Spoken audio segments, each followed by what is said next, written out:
proud to be an American. I am proud to be a conservative.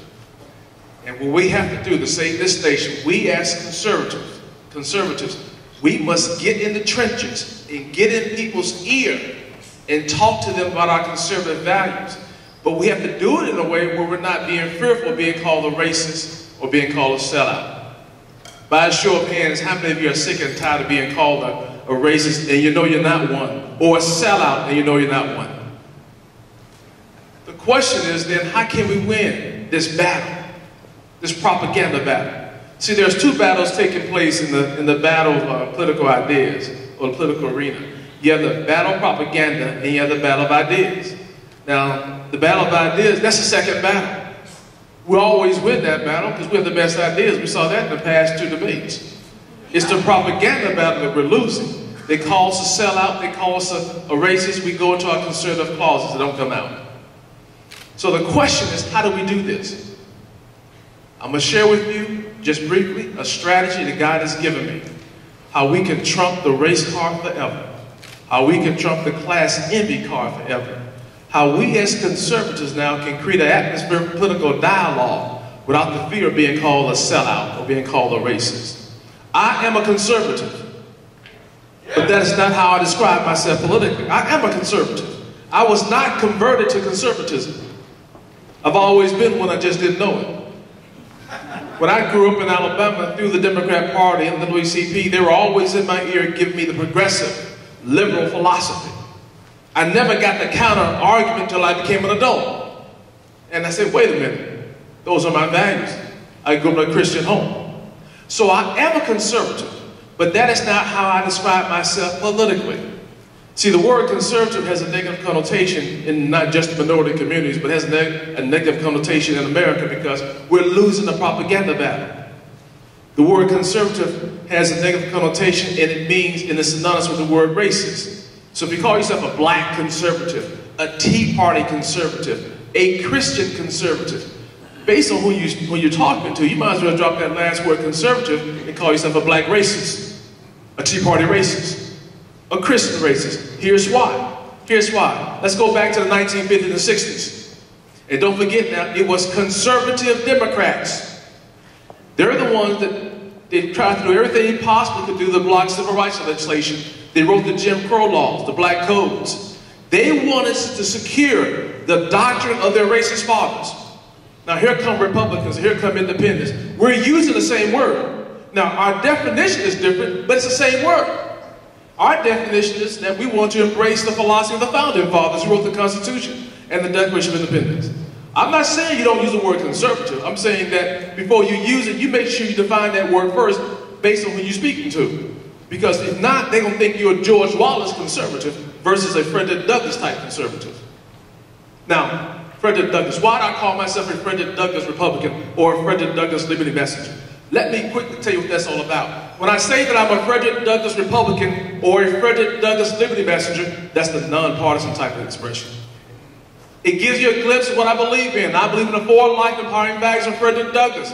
Number one, respect for the Constitution. Number two, respect for life. Number three, I believe in limited government. I like to keep all the money that I make. And number four, I believe in personal responsibility. If a man doesn't work, he should not eat. That comes out of Thessalonians. Those are the four life empowering values of Fredrick Douglass. It was not a theory for him, it was practical application. These are things he lived by and he wrote about. So to become a Fredrick Douglass Liberty Messenger or a Fredrick Douglass Republican, it's not based on color, it's based on values. Based on those four life empowering values. So our movement is not race exclusive, it's race inclusive.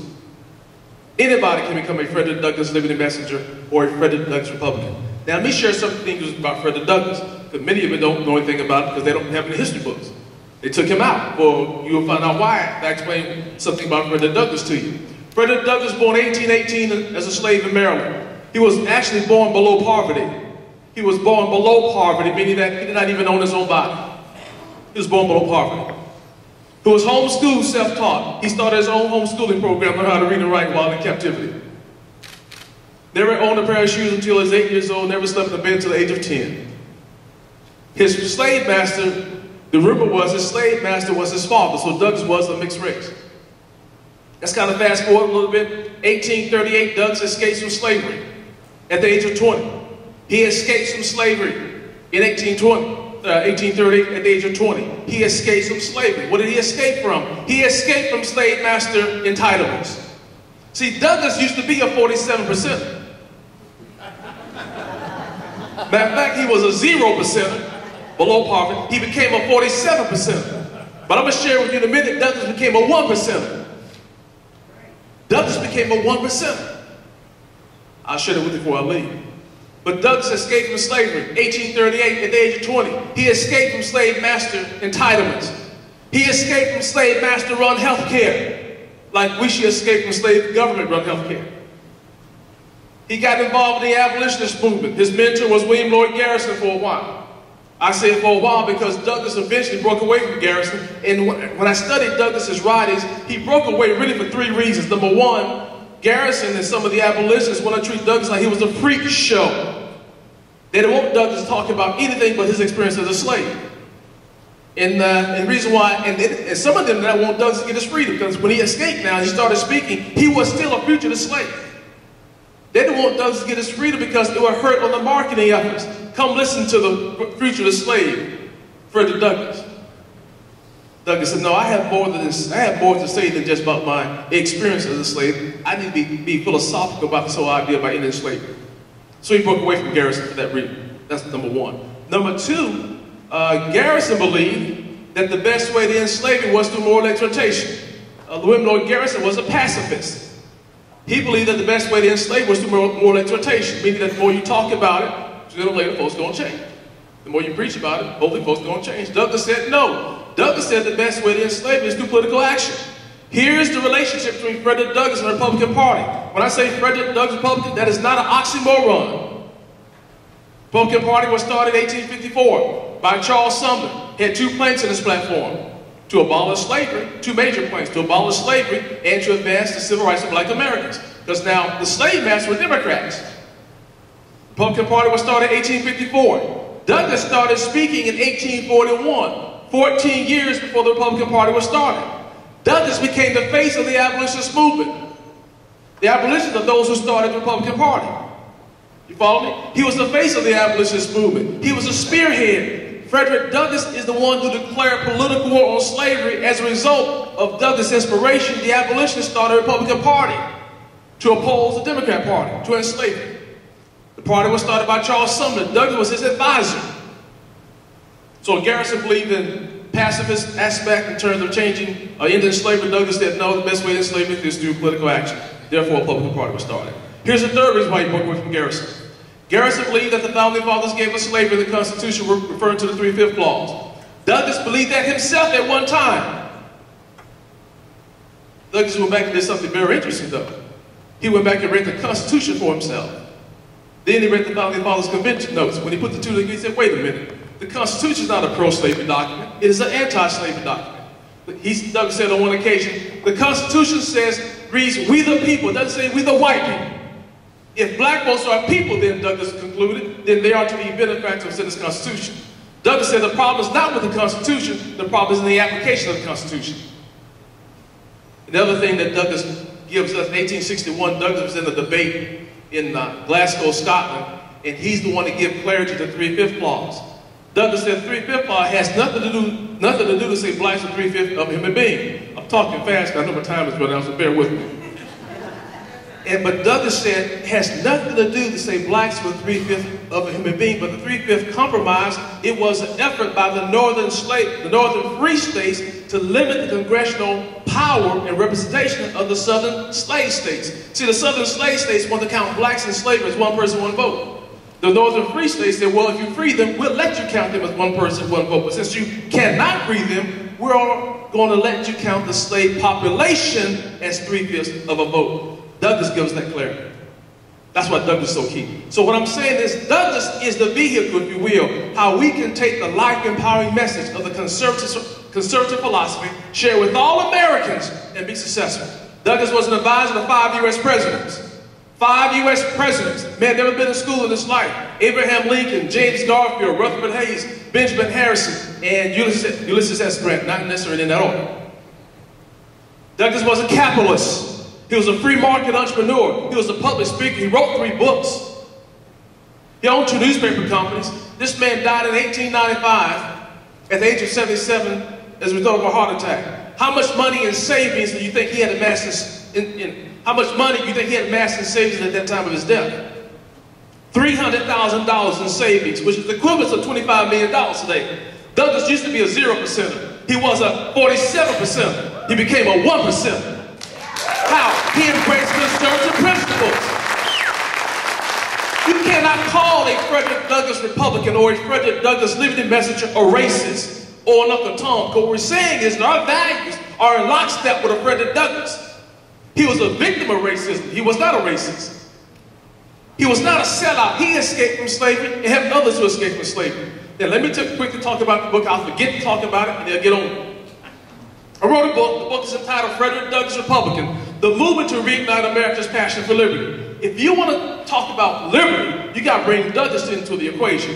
This is an action handbook for conservatives. It gives you the information you need so you can engage. He has one already. Douglass on the Constitution, Douglass on the 3/5 clause. What did Douglass say about welfare, welfare mentality? What did Douglass say about wealth confiscation, wealth distribution, wealth creation? Douglass believed in wealth creation, not wealth distribution. So this book gives you the information you need so you can engage. So you can talk to your friends, your family members, your fellow citizens about your conservative values. They can't call you a racist or a sellout. You will have a nice Thanksgiving this year at your home if you buy this book. They're not going to put you at the tiny table like they used to put me. They may invite you this time. Okay? Every family has a liberal you got to engage. I don't care if it's a son or a daughter, a sister or brother, mother or father, hamster. Somebody's a liberal. And you got to engage them. So when I wrote the book, I talked to people, are you engaging? Are you engaging? He said, no, okay, Carl, I'm not. I found out they had the information to engage, but they didn't have the confidence to engage. So I sat down and God sat me down, so I wrote a companion guide to the book. The companion guide is called The Most Asked Challenges. Here's how God inspired me to write this book. When you study the ministry of Jesus Christ, you recall how the Pharisees and the scribes always tried to trap Jesus, to get him to say something damaging so they could discredit him. That's what liberals do to us. They try to trap us, get us to say something damaging so they can call us a sellout, so they can call us a racist. But the Pharisees and the scribes, and I realize now that Jesus was a subject matter expert. And Jesus had the gift of taking the challenges and turn around and make a teachable moment. Now, we don't have it like the Christ. We have to carefully study to show ourselves approved, but we have to master. We have to master this craftsmanship of taking the challenges of the left and you turn around and you make it a teachable moment. So in this companion guide, I identified the 12 most asked challenges that conservatives face and how to turn around and make a teachable moment. Let me just give you one. That's all the time I got left. Say if you want to engage your family members, your friends, your fellow citizens, and they ask you if you're a conservative, and they ask you, if you're a conservative, what would you say? Somebody said no. Before you met me, what would you say? You say yes, you just lost. The word conservative, the word Tea Party, the word Republican, those 3 words have a negative connotation. Why? We're losing a propaganda battle. How do you respond? How do you respond to that challenge? You don't respond by saying yes or not saying yes, because when you study the ministry of the Christ, he never responded to a challenge by saying yes or no. He either responded with a question or he said, it is written. Well, I'll tell you the truth, we're going to have a discussion. Okay, Carl, are you a conservative? I am a Frederick Douglass Republican, or I'm a Frederick Douglass Liberty Messenger, and I believe in the 4 life empowering values of Frederick Douglass: respect for the Constitution, respect for life. I believe in limited government, and I believe in personal responsibility. Then you turn it around and say, do you share those values? I guess Black Americans, most minorities are going to say yes. You say, guess what? That makes you a conservative. Better still, that makes you a Frederick Douglass Republican or a Frederick Douglass Liberty Messenger, and that's the hook. This thing is 95. This thing is absolutely bulletproof. When this Frederick Douglass message gets on a national level, you will see liberals jump out of windows because they don't have an answer for this. They don't have an answer for it. One more, I'll let you go. In all the challenges in the book, either I'm standing behind Christ or I'm standing behind Frederick Douglass.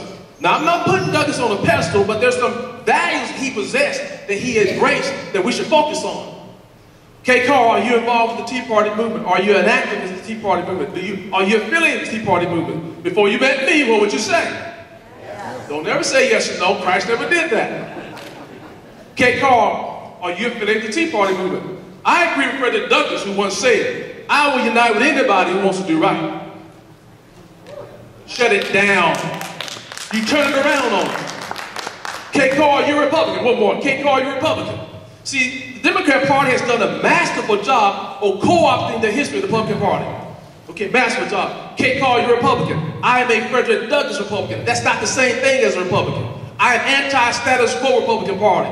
I want the Republican Party to improve and not remain the same. I want to help today's Republican Party get it back to where it was at the time of Douglass, when it was the vanguard of the Constitution. Shut it down. That's what I got for you. So when you get a chance, I gotta catch a flight. Probably go stay for about 20 minutes. But I'm a capitalist now. So these books.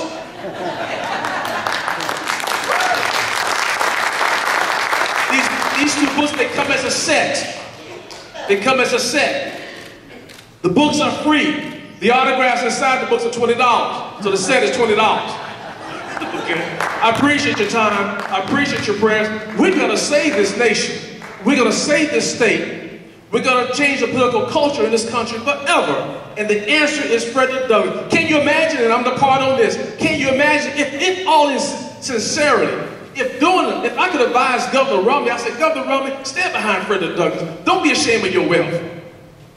But Governor Romney, your next debate, makes this statement. What if Governor Romney says something like this? You know, recently, I've been inspired by a patriotic American. I've been inspired by his life and his writings. Not only am I a Reagan conservative, I'm also a Fredrick Douglass Republican. I'm out of here. Thank you.